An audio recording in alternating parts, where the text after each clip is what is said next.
တိုင်နဲ့ခောက်ဆွဲရောက်စားနေပါလေစစ်တိုင်နဲ့ခောက်ဆွဲရောက်စားနေပါ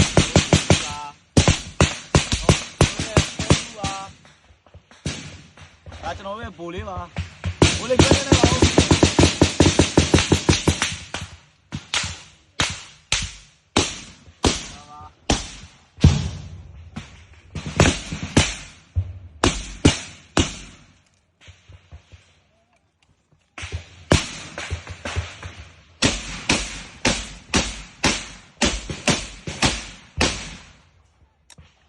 ကြောက်ပြန်သွားပါပြီ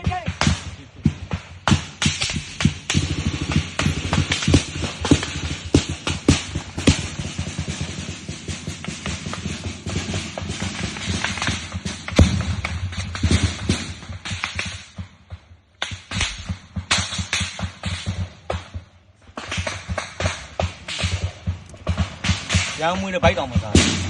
ရမ်းမွေးနဲ့ဘိုက်တောင်မစားတော့ဘာမှလည်းစားဒ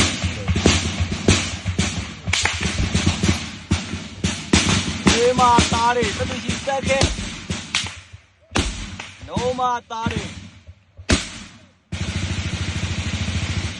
ကြားရနော်ဘာလဲဆိုတာတေသွားမယ်